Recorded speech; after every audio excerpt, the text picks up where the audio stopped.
Gracias.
Hola, buenas tardes.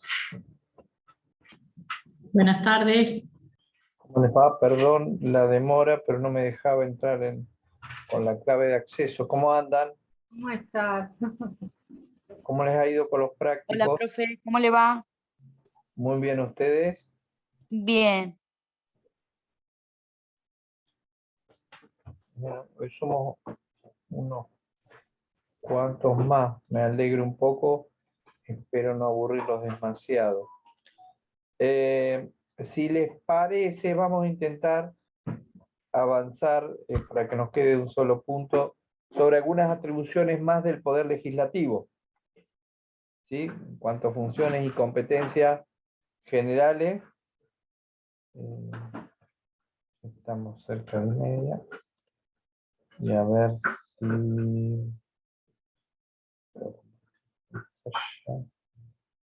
A ver, ¿quién me figura como... ¿A usted quién le figura como... el colectivo Gastón, perfecto, no te hagas problema. ¿Quién le figura como administrador? No hay ninguno que figure como administrador. No hay ninguno que figure como administrador. Bueno, eh, vamos a hacer así. A manera de guía, a ver si les puedo compartir.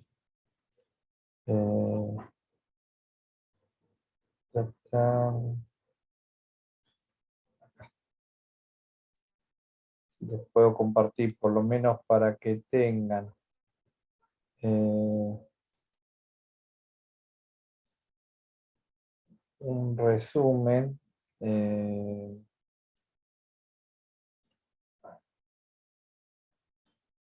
Como para que tengan guía y se acuerden, lo vamos charlando. No puedo compartir. Pero por lo menos para que ustedes tengan y se puedan guiar, ¿sí? La idea es que podamos charlar sobre lo que son las funciones y competencias del Poder Legislativo. Algunas ya las fuimos viendo, ¿sí? Pero más allá de eso, si yo les pregunto, ¿qué es lo que hace? ¿Cuáles son las funciones del Poder Legislativo del Congreso de la Nación? ¿Ustedes qué me dicen? ¿Qué es lo que hace? Uno que se anime. Cámara de Diputados, representación del pueblo a través de los diputados en la formación de leyes, y la de senadores, la representación de las provincias, también la formación de leyes y en las políticas. Bien, bueno, pero a ver, entonces, ¿qué es lo que hace el Congreso? Sanciona leyes y representa a provincias y al pueblo. Pero si fuésemos un poquito más finitos, decimos, bueno, a ver, ¿qué tipo de leyes puede sancionar el Congreso de la Nación?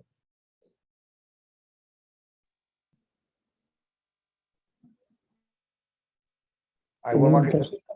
Proyecto, buenas noches. Buenas Proyectos noches. de leyes que tengan que ver con la injerencia nacional, con el ámbito nacional.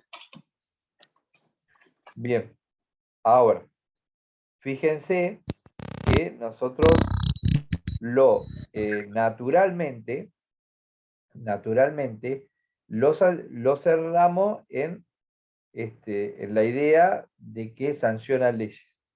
Ahora, el contenido de esas leyes, las atribuciones, son por demás amplios. Las funciones del Congreso, del Poder Legislativo, son en una amplitud más allá de las leyes, lo que entendemos como norma de convivencia, ¿sí? Tiene otra serie de funciones y de facultades. Por ejemplo, el Congreso de la Nación tiene atribuciones jurídicas, ¿sí? Fíjense, cuando vemos en el artículo 75, las facultades que le confiere la Constitución Nacional, en el inciso 12, una de las facultades que tiene el Congreso de la Nación, es cierto, es la clásica de sancionar los códigos que nosotros llamamos de fondo, ¿sí? El Código Civil, Penal, Comercial, etcétera, etcétera. Pero también va a tener las funciones que están determinadas en ese mismo artículo 75, los incisos 20 y 30. Es decir, el Congreso de la Nación tiene la facultad de establecer los tribunales inferiores, es decir, todo lo que son los juzgados federales, ¿sí?, en las distintas competencias, asimismo la posibilidad de nombrar los jueces que ocupan esos cargos, ¿sí?, está en manos del Congreso de la Nación, ¿sí? Y tiene, ¿sí?, una función, es cierto, tiene una función exclusiva y legislativa, pero fíjense que ya aquí vemos un primer indicio de algunas cuestiones que podrían desde lo formal, más allá que la creación de un juzgado, una defensoría, una fiscalía en el ámbito federal requiere la sanción de una ley, eso es una atribución por ahí más amplia de lo clásicamente sancionar una ley que regule tal o cual situación. Asimismo, el Congreso de la Nación va a tener atribuciones económicas y financieras, ¿sí?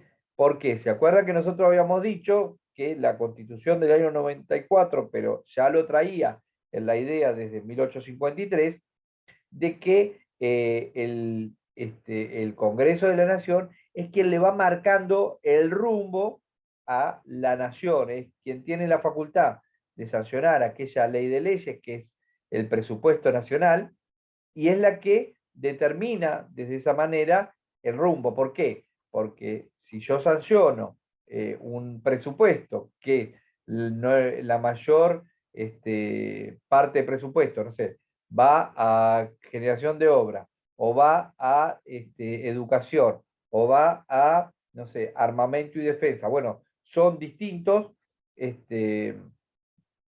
modelos de país que se va construyendo.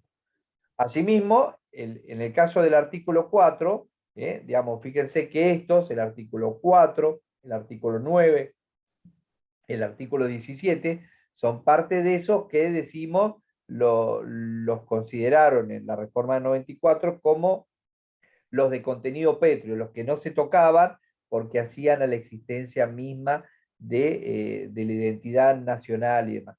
Y ahí le va dando una serie de facultades al Congreso donde determina las facultades económicas financieras. Por ejemplo, el Congreso de la Nación es quien tiene la posibilidad de contraer un préstamo en nombre del país, ¿sí? Digamos, cuando se acuerda con organismos multilaterales, organismos de crédito y demás, esa norma siempre tiene que pasar por el Congreso, ¿sí? Necesita esa aprobación. Entonces, fíjense que más allá de la voluntad del Poder Ejecutivo, eso en definitiva va a depender de lo que determine el Congreso.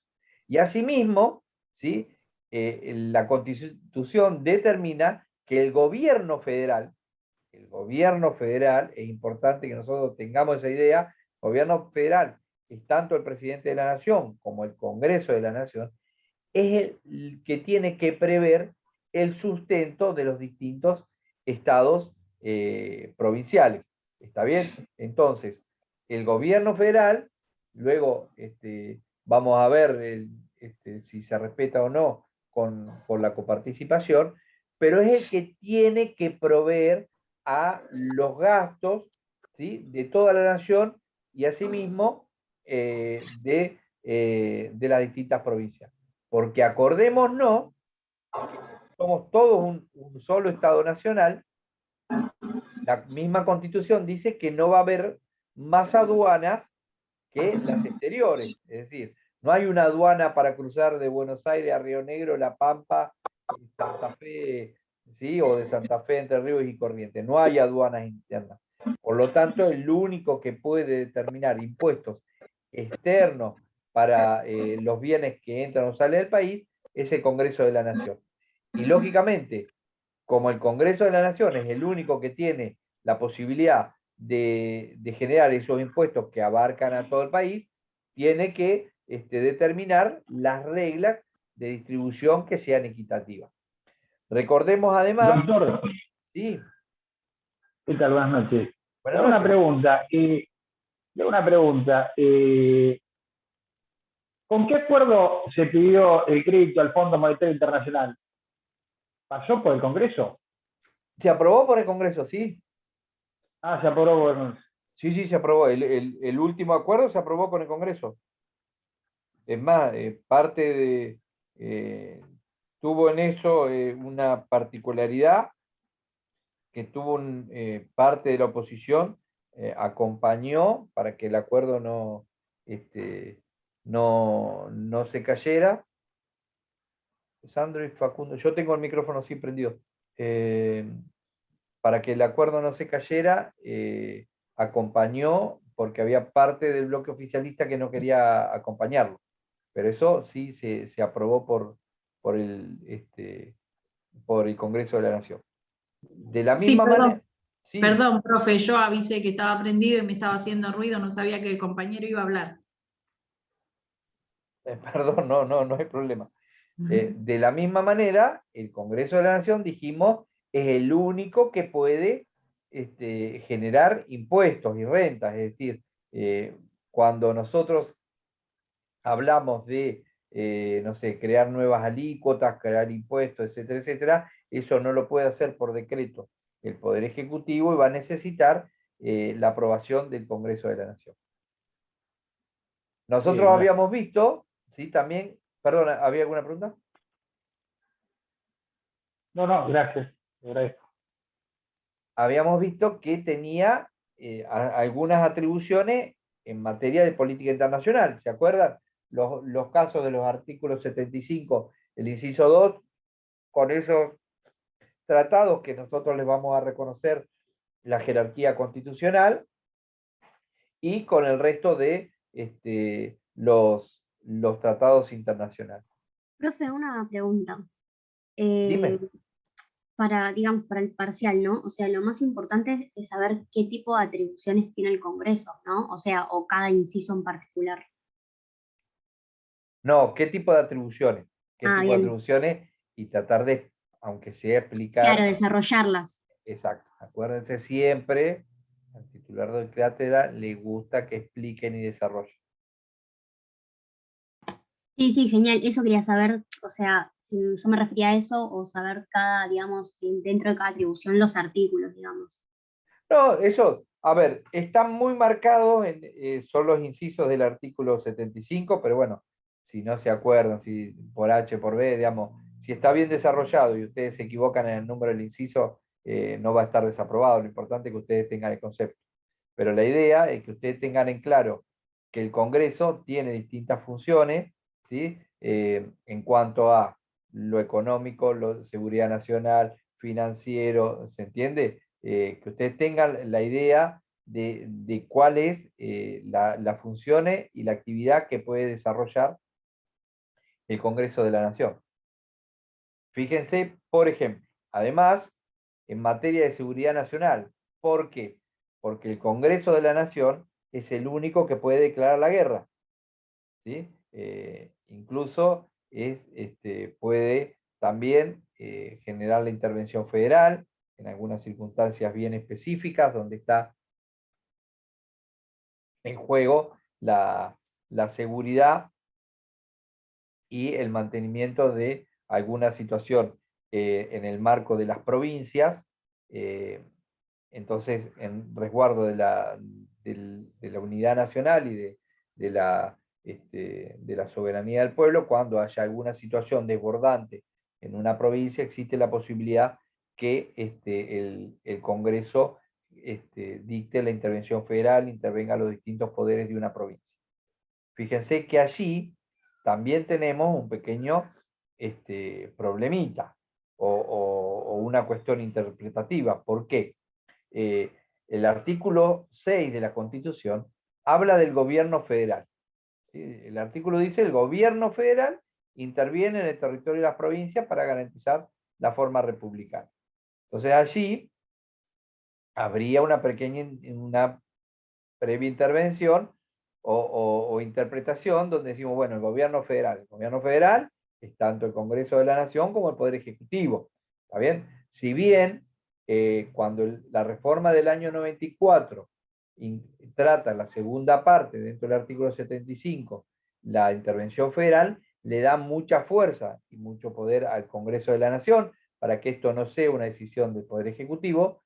Este artículo nos queda dentro del núcleo de coincidencia básica como contenido pétreo.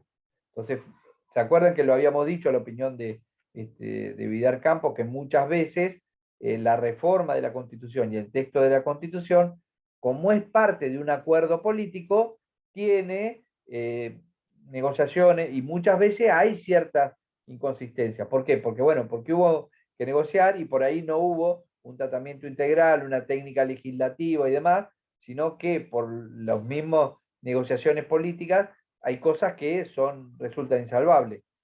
Como los primeros artículos de la Constitución son de contenido pétreo, no los tocamos, muchas veces vamos a ver estos pequeños detalles, que pueden ser detalles o pueden ser por ahí de mayor trascendencia, donde por un lado decimos el Congreso de la Nación es el que tiene que actuar en intervención federal, tiene que estar únicamente allí, pero el artículo 6 habla del gobierno federal, y el gobierno federal también está en mano o en parte en el Poder Ejecutivo. Por lo tanto, va a tener la posibilidad de decretar la intervención, sobre todo cuando sea un momento de receso del Congreso, pero sí, con la reforma del 94 es muy claro que tiene que convocar inmediatamente al Congreso de la Nación para seguir.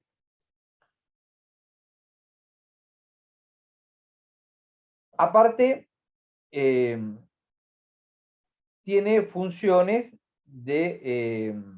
tiene sus propias funciones legislativas en cuanto a que, dijimos, nombra no solo los jueces inferiores, sino también tiene algunas otras funciones. En este momento, en seria deuda, ¿sí? Por ejemplo, el defensor del pueblo, que ya vamos a cumplir casi 10 años sin la designación de un organismo que está creado en la misma Constitución Nacional. Y, por supuesto, lo que es importante es el Congreso de la Nación no va a poder avanzar con aquellas facultades que no le han sido delegadas por las provincias. ¿Sí? Recordamos, las provincias son anteriores al Estado Nacional, conservan para sí todas las facultades que no han delegado en el Congreso de la Nación, por lo tanto, allí tiene una limitación el Congreso de la Nación sobre qué cosas puede avanzar. Concretamente, hablamos, por ejemplo, de la Administración de Justicia Local, de los códigos de procedimiento, de la educación, que en cada, que es una facultad que va a tener en prerrogativa cada uno de los estados, ¿sí? De los estados provinciales.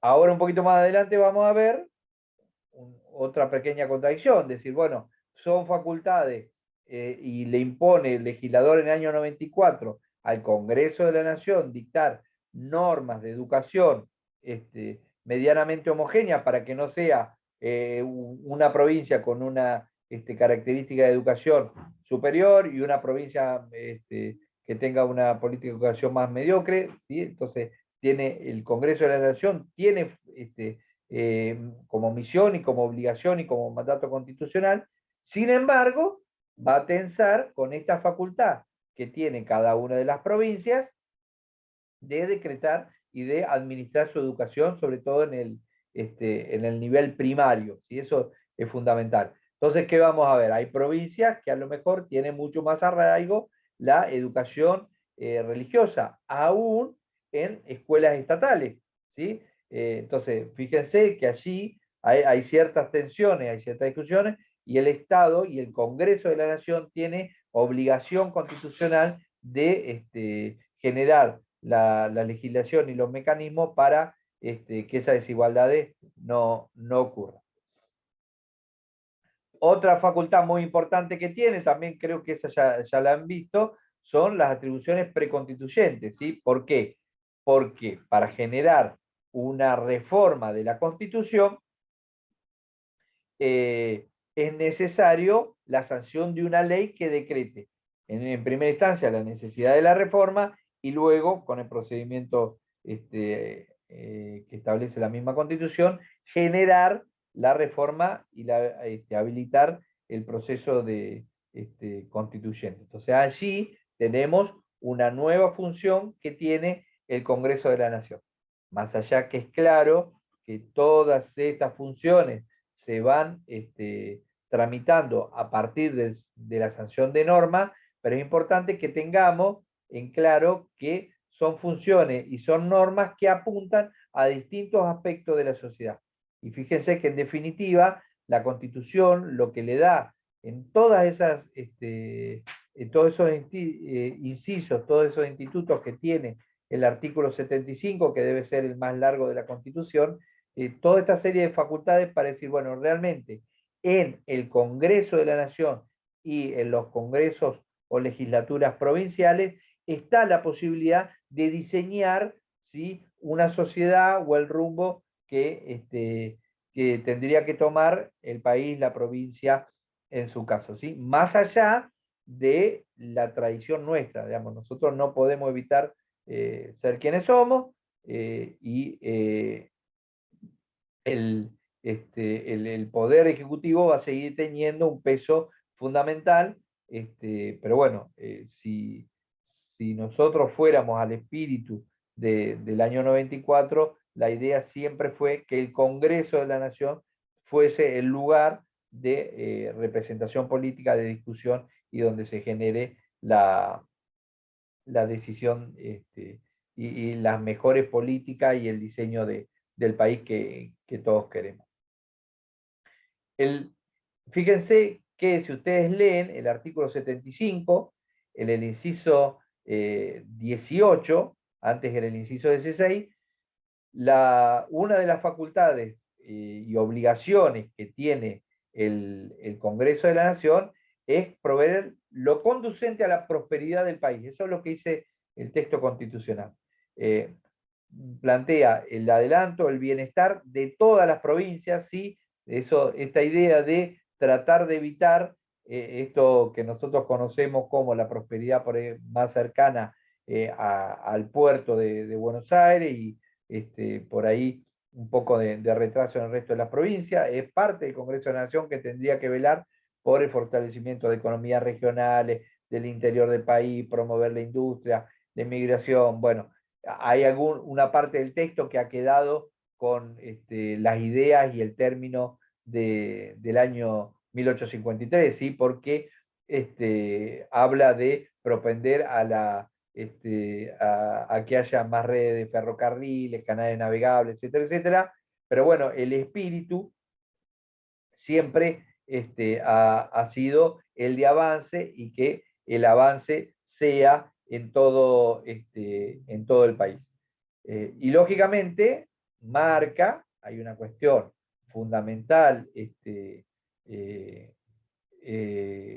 todo el espíritu del artículo 75, que es el de propender a la instrucción general y universitaria, con la obligación de respetar hacia las universidades su autonomía y la autarquía de los fondos. Cuando hablamos de autonomía universitaria, para nosotros es un valor muy caro, ¿sí? Esta facultad que tienen las universidades nacionales para conformar sus cuerpos de gobierno, poder elegir sus autoridades y determinar sus planes de estudio. ¿Sí? Esos son valores fundamentales que vienen sobre todo desde la reforma universitaria del año 98, ¿sí? Como cambio fundamental y que ha sido de la Universidad Argentina un reflejo y una manera de avanzar en todo el mundo. ¿Hasta acá vamos? ¿Alguna pregunta?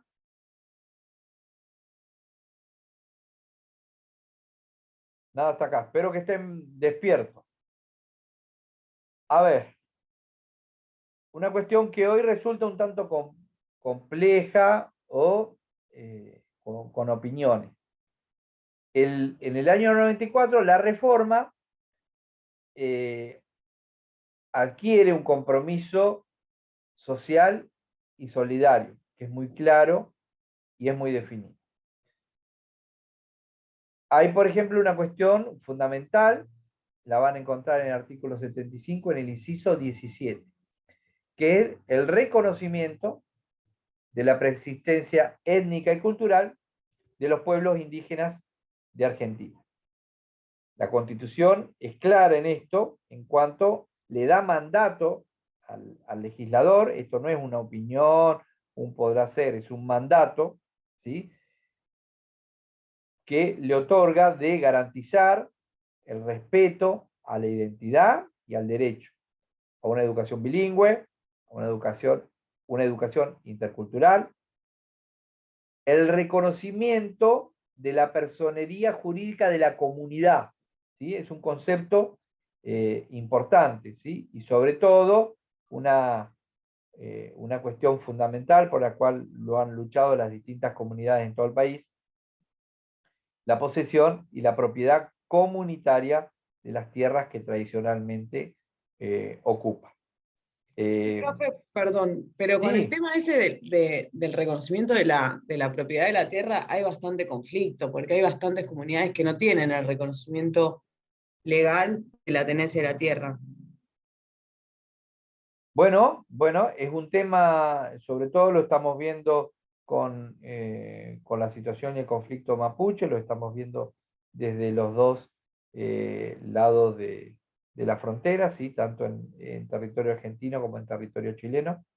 Yo considero que hay cuestiones que son insalvables y que el Estado nacional o los estados provinciales no tienen que permitir de ninguna manera, como son el uso de la violencia. Eso no puede estar permitido. Después habrá canales donde judicialmente tendrán derecho a reclamar lo que considere y la justicia le dará o no la razón. Pero yo creo sobre todo condenar todo uso de violencia. Pero es importante la idea, digamos, no es algo nuevo, no es un invento absoluto de la Constitución del 94. Yo creo que, por un lado, se trató de tener un avance con lo que establecía la Constitución del año 53. En el año 53, estamos hablando de más de un siglo antes, lo que la Constitución le daba como mandato al Congreso era la de proveer a la seguridad de la frontera, conservar un trato pacífico con los indios y promover la conversión de ellos al catolicismo. Fíjense que era una idea de nación. Bueno, entonces, el año 94 tratan de dar un salto sobre esa situación, ¿sí?, y reconocerle a la comunidad indígena este derecho, y ahí sí hay una innovación, el reconocimiento como sujeto de derecho de la comunidad, ¿sí? Pero esta comunidad no es cualquiera, no es que nos ponemos de acuerdo todos nosotros y armamos una comunidad. La comunidad tiene ciertos recaudos, tiene ciertos requisitos, necesitan una tradición y sobre todo este hecho de la tierra que tradicionalmente se ocupa. Es decir, yo, en mi entender, puedo estar equivocado, yo creo que tienen vedado la posibilidad de avanzar sobre otros territorios que no son los de ellos. Hay lugares donde vamos a tener mucha discusión. A ver, la lucha por los territorios de las comunidades Cuom, en Formosa, el Chaco y demás, esa discusión es muy dura porque ellos sienten en todo momento que les están avanzando sobre los territorios que tradicionalmente ocupan y que son despojados. Entonces, bueno, ¿desde qué fecha los tomamos? ¿Cómo medimos? Y bueno, nosotros estábamos acá, no estamos acá porque hace 10 años nos echaron, ¿se entiende? Entonces, ahí hay algunas cuestiones que son muy finitas para delimitar, pero yo sobre todo lo que considero es que en ningún momento lo que puede primar es el uso de violencia o de cualquier tipo, muchísimo menos de movimientos armados. Hasta, ellos tienen hasta problemas con el libre tránsito, porque en el caso de Benetton, Lewis, y donde había pueblos originarios, tienen problemas de tránsito, libre tránsito, ¿no? La Constitución lo ampara, es una garantía, ¿no? Bueno, a ver, yo sé que hay propiedades donde se bloquea el acceso a, no sé, a determinados lagos, lagunas. En el caso del sur, eso no está bien, digamos, el tránsito tiene que estar permitido y se tiene que permitir a los accesos de agua y a los recursos naturales, pero digo, nosotros tenemos que velar por una integración, digamos, total y absoluta con el respeto a las distintas identidades. Ahora, yo realmente, yo no estoy de acuerdo del planteo de generar una nueva nación y escindirse del territorio nacional. Digo, me parece que eso es un hecho que nosotros no podemos pasar por arriba y que el Estado Nacional tiene que ser firme en la defensa de lo que es el territorio. Cintia, ¿tenías una pregunta? Sí, en realidad no era una pregunta, era un comentario. Sí. Yo tenía una docente en la carrera de historia, soy, modestia aparte, humildemente lo digo, soy profesora de historia, y tenía una docente que decía que la reforma del 94, todo lo que tiene que ver con el temario de los pueblos indígenas y demás, los reconocimientos, ella sostenía que era una forma de, digamos, pedir perdón por lo que había sido la conquista del desierto, o de reparar un acto reparatorio en lo que había sido la matanza de indios en la conquista del desierto. Yo no sé si eso desde el punto de vista del derecho es correcto o no. A ver, yo creo, es una opinión absolutamente personal, mía, que es un error cuando nosotros estudiamos historia, tratar de determinar los momentos históricos del pasado y cómo se conquistaban o se constituían domicilios o territorios en el pasado con la realidad y la óptica del 2022. Digamos, si hacemos eso vamos a tener dimensiones erradas. A ver, yo creo que Sarmiento, Belgrano, San Martín, digamos, los próceres que ustedes quieran, hicieron aportes, contribuyeron, trataron de tener una idea de nación, errada o acertada, y trataron de un progreso, lucharon por beneficio. Ahora, no tenían forma de evitar de ser hombres de su tiempo. Yo repasaba con una de mis hijas esta semana lo que fue la declaración de independencia en 1816. ¿Sí? Y en 1816 nosotros repasamos la mayoría de los concurrentes a Tucumán y la enorme mayoría hablaban de que teníamos que tener un rey. O sea, pero la democracia presidencialista que nosotros concebimos hoy como uno de los estados más naturales en el mundo, no era un modelo 1816, pero tenemos que entender el modelo donde estábamos. Entonces, San Martín, ¿fue un genio? Y sí, fue un genio. La verdad que como gobernador creó escuelas, hospitales, biblioteca, libertó Chile, biblioteca Perú, biblioteca, educación, por lo mismo escuela, etcétera, etcétera. Ahora, igual que Belgrano, digamos, para mí Belgrano fue un monstruo, ¿sí? Él manteniendo, si hubiera respetado lo que fue estudiar, que fue comercio a España, y hubiera mantenido el negocio familiar alrededor de la aduana, hubiera muerto siendo un hombre inmensamente rico, ¿está bien? Y sin embargo murió absolutamente en la pobreza y dejando todo lo que tenía por el bienestar del país. Ahora, él defendía que hubiera un rey, entonces que no lo podemos castigar por esa situación cuando él era un hombre de su tiempo, vivió en 18, digamos, estuvo en 1810, 1816, se murió 3 años después. Digo, fueron hombres de su tiempo, entonces la verdad que eso no, vivir con esa culpa yo no lo comparto, creo que es un error. Lo que se llamó conquista del desierto por parte de Roca, lógicamente no fue una cuestión simpática, de la misma manera que cuando San Martín peleó en Chile, las batallas ya eran cuerpo a cuerpo, ¿sí? Digamos, y espada a espada, digamos, terminaban clavándose los cuchillos, pero también es cierto que hasta el momento que se produce ese fenómeno y el avance de Roca para constituir y controlar sobre todo toda la parte sur del territorio, teníamos malones hasta Tres Arroyos y Junín, digo, y se llevaban secuestradas mujeres y las vendían en Chile como propiedad y en la feria, digo, entonces, la verdad que para mí, con todo respeto, es un error enorme tratar de extrapolar lo que se hizo y las situaciones que se generaron en un momento histórico al pensamiento que tenemos hoy. Estuvo bien lo que se hizo, lo que se llamó la conquista de América, de arrasar con pueblos enteros, de la esclavitud, la mita, la encomienda. No, lógicamente no, pero no podemos evitar interpretar que eran razonamientos propios de un momento histórico, ¿sí?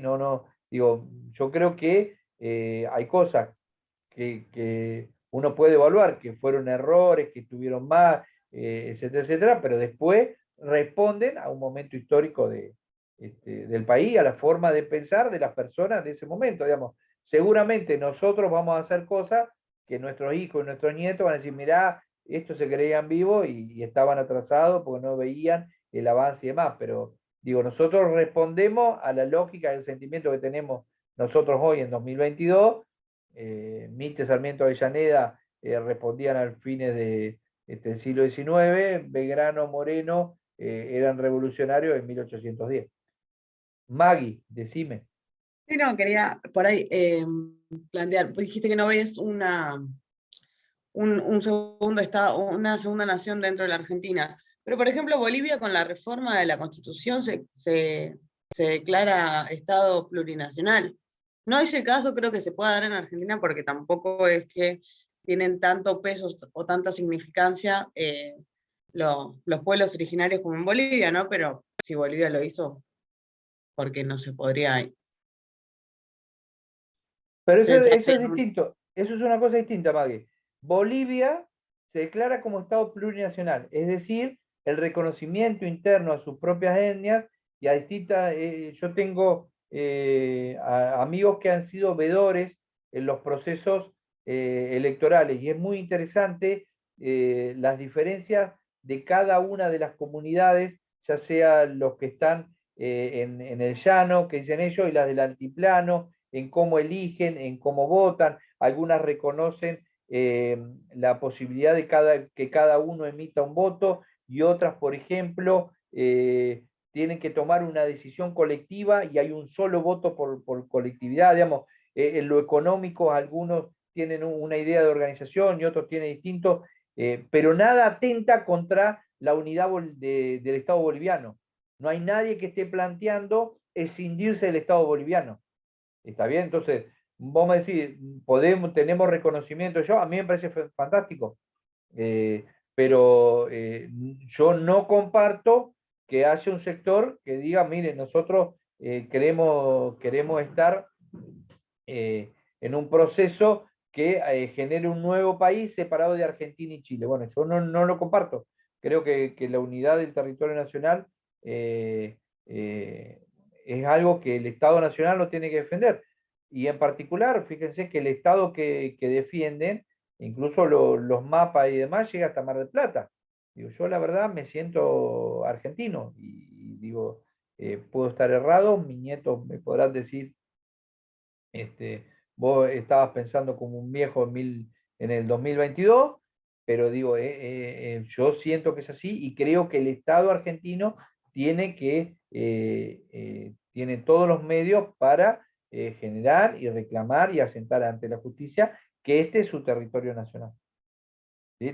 Bolivia, es cierto, es un territorio que se reconoce como pluricultural y plurinacional, reconoce las distintas etnias internas, pero nada atenta contra la integridad del territorio boliviano. ¿Sí? Ese, por lo menos, es mi opinión y acepto que lo puedan ver de otra manera. A ver, yo lo que trataba de transmitirle era, es indudable que la reforma del año 94 con respecto a lo establecido en 1853, es un adelanto fantástico y monstruoso. Sin embargo, no era la primera norma que ya regulaba estas situaciones, ¿sí? Fíjense que en el año 85 está la que se conoce como Ley de la Rúa, ¿sí? Que en el artículo, es la ley 23.302, en su artículo 2, reconoce la personería jurídica de las comunidades indígenas radicadas en el país. Y da una explicación concreta para entender a qué llamamos comunidad indígena, ¿sí? Entonces, lo que determina la ley es que comunidad indígena es el conjunto de familias que se reconozcan como tales. Fíjense que esta idea de lo que uno se reconoce, sus sentimientos, fíjense que ya en el año 85 tenía pequeños avances en el país, ¿sí? Bueno, se reconocen como tales, como participantes de una comunidad, por el hecho de descender de poblaciones que habitaban el territorio nacional en la época de la conquista o colonización, ¿sí? A los miembros de dicha comunidad. Estas comunidades tienen una existencia histórica, tienen que tener carácter permanente, o sea, no puede aparecer mágicamente una comunidad, no sé, Toba en Mar del Plata. Bueno, puede ser que descendientes de Toba armen una organización, traten de respetar su identidad cultural, pero en Mar del Plata es difícil que puedan reclamarnos territorio, ¿está bien? Y la idea de la ley decía que estas comunidades no se podían crear, ¿sí? Fuera de la existencia que ya tenía. Y remarcan esta idea de que históricamente estas comunidades tienen un asiento sobre un territorio determinado. Sin perjuicio de lo que yo les marco, digo, es bien conocido en muchas comunidades, sobre todo los Kwon en el norte, en Formosa, en el Chaco y demás, que tienen una pelea histórica por los territorios, donde son despojados de su territorio de manera sistemática ante el avance por represa, por producciones agrícolas, por grupos, por proyectos intensivos para siembra, etcétera, etcétera. Entonces, ahí el debate jurídico es decir, bueno, está bien, pero nosotros estuvimos históricamente hasta hace 20 años que nos sacaron a la fuerza. Digo, bueno, ese tipo de discusiones es válida, la justicia tiene que darle, pero es importante tener este concepto de que la Constitución protege una comunidad con esta idea de que sean comunidades que tengan una tradición histórica, estén asentadas en un lugar, etcétera, etcétera. Sin embargo, yo reconozco que tenemos, y es importante por lo menos preverlo y verlo, tenemos lo que es la educación y la posibilidad de mantener una cultura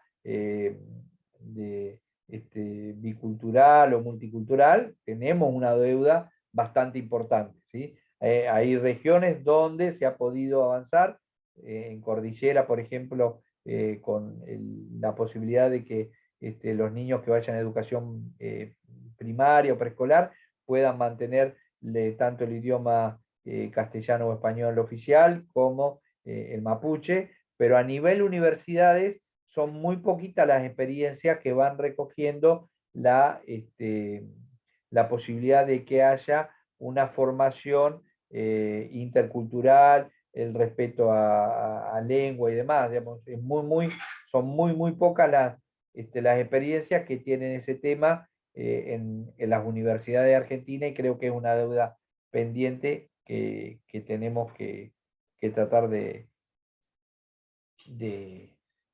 avanzar. ¿Algún comentario más con este tema? Que yo sé que es un tema de moda y que genera muchas opiniones en un sentido o en otro. ¿Están vivos? ¿Quieren tomar agua? Estamos. Te prestamos mucha atención por eso. ¿O se están durmiendo? No. Está jugando Racing, no sé si hay algún hincha de Racing en este momento que esté atento. ¿Fabiana de Racing? Iba ganando ante Casares, así que... Te presta atención a vos hoy.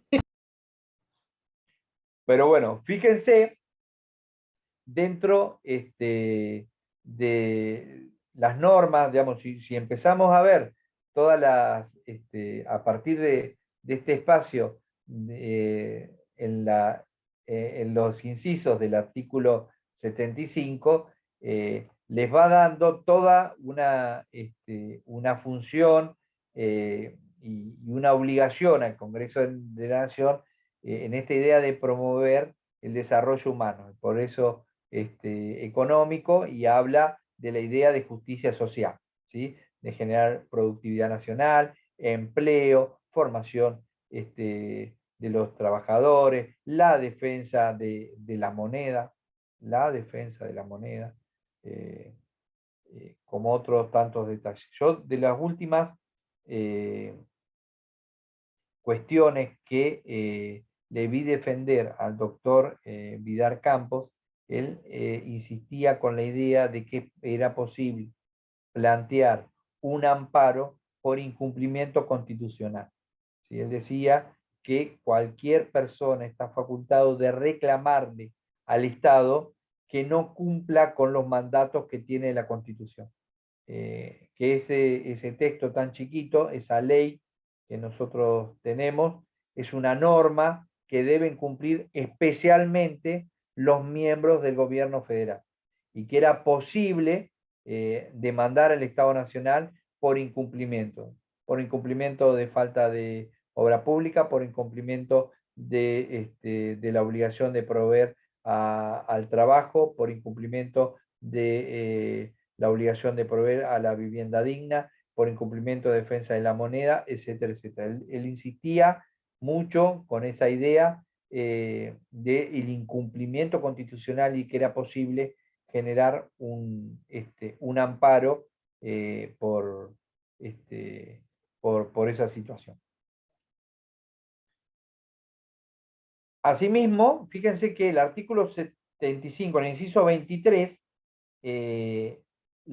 esto lo habíamos marcado, le daba dentro de esta función social la obligación de legislar y promover medidas de acción positiva para garantizar oportunidades de trato y pleno goce de los derechos reconocidos por esta Constitución. Siempre con esta idea de que la Constitución tiene un montón de derechos consagrados, un lindo texto y demás, pero si no se hace efectivo en la vida de cada una de las personas, no pasa más que algo lindo que podemos tener en un cuadro. Y se acuerdan que habíamos hablado de aquellos grupos de especial protección que le daba la Constitución. Hablamos de ancianos, personas con discapacidad, las mujeres y los niños, ¿sí? Las mujeres también esa etapa especial del embarazo y la lactancia, y los niños sobre todo como sujetos de especial protección, y la obligación de generar medidas que eviten la caída de todos estos grupos de riesgo en situaciones graves de desamparo. Gastón, descanse, buenas noches. Entonces, el Congreso de la Nación tiene todas estas funciones que son mandatos constitucionales, ¿está bien?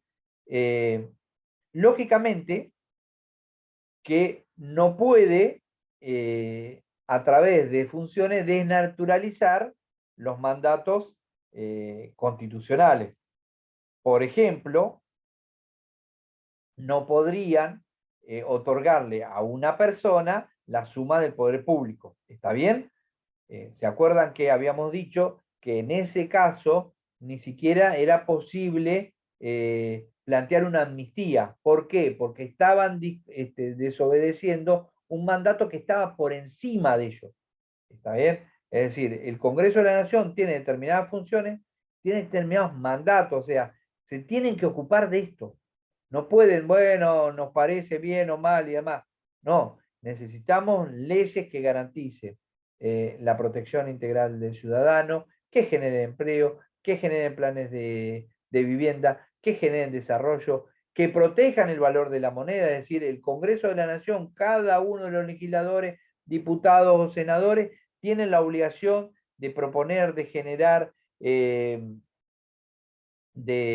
trabajar en medidas, por ejemplo, que combatan la inflación, ¿sí? Que permitan un bienestar general, que generen mayor seguridad, que generen, digamos, esta idea de que son los responsables por la cantidad de jueces federales, de fiscales federales, de defensores oficiales que tienen que proveer a la nación, las figuras que la misma Constitución ha creado, por ejemplo, el defensor del pueblo, son demasiados años que no se designa esta figura tan importante para la nación y que está creada la Constitución, aunque a uno no le guste, el defensor de la tercera edad, todas estas figuras de defensa y de apoyo de la ciudadanía. Y siempre recalcando que todo esto no es que son sugerencias, no es que son ideas que le tira la Constitución, sino que son mandatos. Este es tu trabajo. De esto te tenés que ocupar. Lógicamente, remarcamos por último, debemos respetar el Congreso de la Nación, debe respetar las funciones que no le han sido otorgadas y no le han sido delegadas por el Congreso, al Congreso de la Nación por las autonomías provinciales, ¿sí? Por ejemplo, importantísimo, los códigos de fondo. Sin embargo, si ustedes ven en muy poquito el Código de Procedimiento Civil y Comercial unificado, tiene muchísimas normas de procedimiento. Muchísimas normas de procedimiento que han acentuado, han permitido avanzar con ciertos estándares jurídicos en todo el país. Eso no ha sido cuestionado hasta el día de hoy. Y sin embargo, chocaría con esta facultad del Congreso de la Nación, porque son facultades no delegadas hacia el Congreso. De la misma manera que hay leyes nacionales que aportan a contenidos de cada una de las jurisdicciones, pero porque tenemos estas dos dicotomías. Por un lado, la facultad que conserva la provincia de regular la educación a nivel provincial, y esta otra facultad que le impone al Congreso de la Nación de regular normas que hagan a una cuestión homogénea en todo el país, un mínimo de contenido, un mínimo de capacitación, y que no haya estados que tengan notable diferencia entre la educación que la provincia o el estado vecino. Pensemos, por ejemplo, leyes y algunas normas como la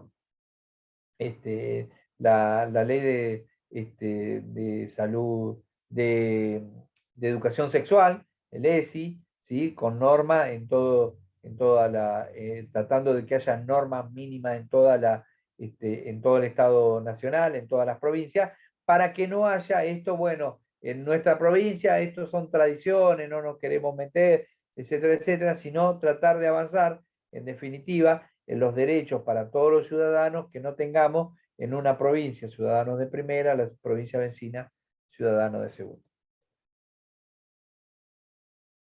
Preguntas, hasta acá.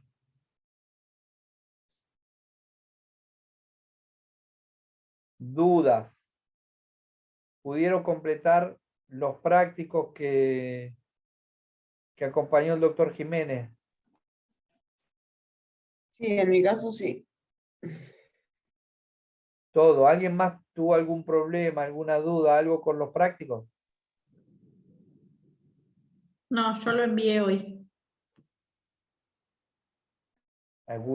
¿Alguien? Es importante, por favor, complétenlo. Si no lo pueden hacer, lo completan a mano, sacan una foto y lo envían, pero traten siempre de completarlo. Si tienen alguna dificultad, lo plantean antes para que le podamos dar algún plazo más, pero no se dejen apretar los dedos con la fecha de entrega y no dejen de entregarlo.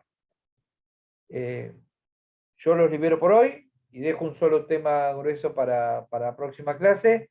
Si hay alguna duda más, los escucho, y si no, los dejo descansar, que ya hoy se hizo tarde.